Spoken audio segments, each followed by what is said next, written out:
Kyrie, man, is back. Oh, my gosh, Durant got messed up. This is a 5 out of freaking 5. It is beat making time. Next week is E3 week. My album comes out next week. I have the leopard. This is your boy. All right, ladies and gentlemen of the YouTube citizens, y'all know who this is. This is your boy Dash, the True Inferno. Back at it with another Pokemon Unite commentary video for you guys. And yes, we are talking about Kyrie Irving once again.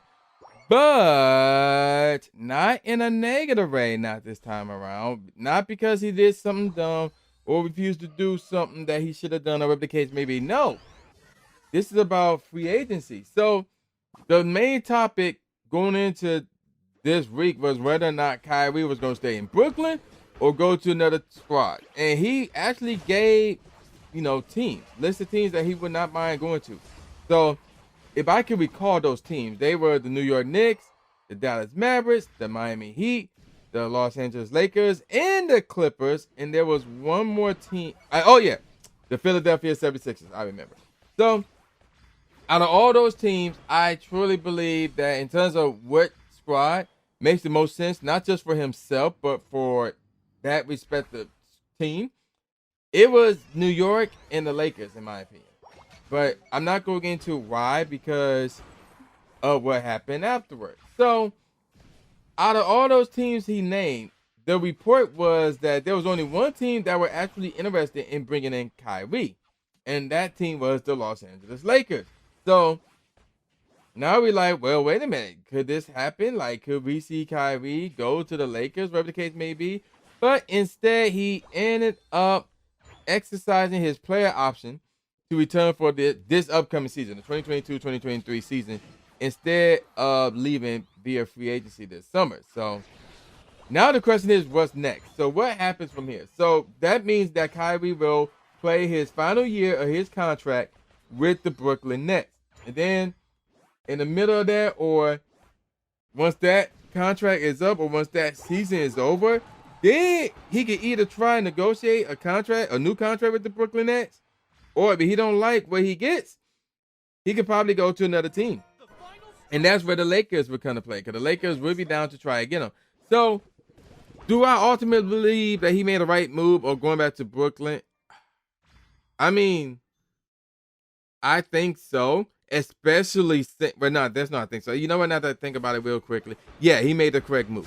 Because if you gave out 6 teams that you're interested in joining, and out of those 6 teams, only one of them is interested in actually trying to get you, I don't know about that. Like, now granted, I can't see Dallas trying to get him because that's Luka's team. And if you have Luka and Kyrie on the same squad, that might be issues right there. I can't see Miami trying to get him because that would be a sign and trade scenario. And Miami would have to give up a lot of defense and some young talent to get Kyrie, who is not good defensively. So I don't see that happening. And then Philadelphia, I don't see that one because James Harden and Kyrie were having issues when they were both playing in Brooklyn, which is one of the reasons why James Harden wanted out of Brooklyn. So there was that. So and so there's like stuff beyond the game of basketball that is, I can see why these teams would not want to get Kyrie. Now the other 3 teams, New York and both LA teams. So with the Lakers, obviously they won them, so I'm gonna toss that one aside. The Clippers. I'm not sure the Clippers will want it because it's bad enough that they got Kawhi Leonard, even though Kawhi Leonard, when healthy, is a top 5 player. And, he's obviously one of the top 75 greatest players of all time. He deserves to be there. But the problem is he seriously adapt the low management lifestyle, from Greg Popovich.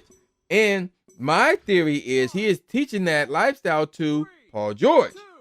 So that's why, the course of the last season, aside from injuries, you don't really see a lot of them showing up at the games or at practice, whatever the case may be. Now you bring in somebody like Kyrie, who is known to basically do that to the extreme.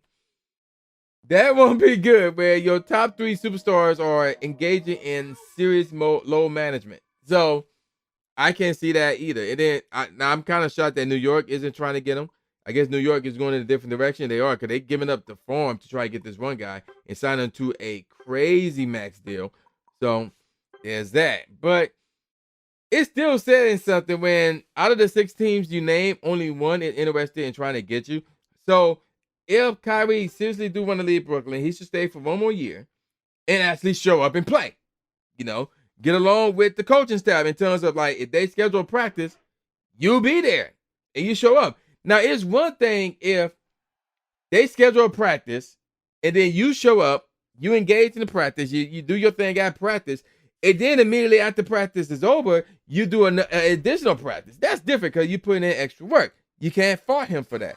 But the report was coach would do practice, he wouldn't show up, and then once that practice was over, he would show up and schedule his own practice where he would get players from the team and practice with them. And I'm like, what the heck?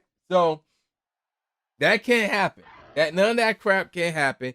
He got to show up and be basically like every other Brooklyn Net player and ball. And if he does that, then the interest in him will go up. Instead of just being the Lakers, it can now be other teams that he wants to go to. So that's why I think him staying in Brooklyn is a good move for himself. But there's still questions regarding Brooklyn because a lot of people expected them to win a championship already with KD and Kyrie on the squad originally. And then they had James Harden. And then they traded James Harden basically for Ben Simmons. But Ben Simmons have his own issues. So it's very interesting because if they return, everybody's healthy and playing, you have to look at them and say, at the very least, they are the favorites to come out of the East because with Ben Simmons as your main point guard, basically, and your elite defender, they got defense and they could make some noise. Now, if they keep Andre Drummond, then they got some rebounding.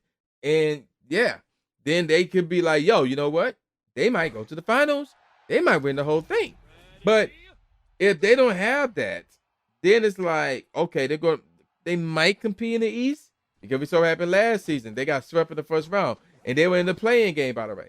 So it's like, we'll have to wait and see. And also, let's not forget the fact that KD, Kyrie, and Ben Simmons are all, at this moment in time, injury prone.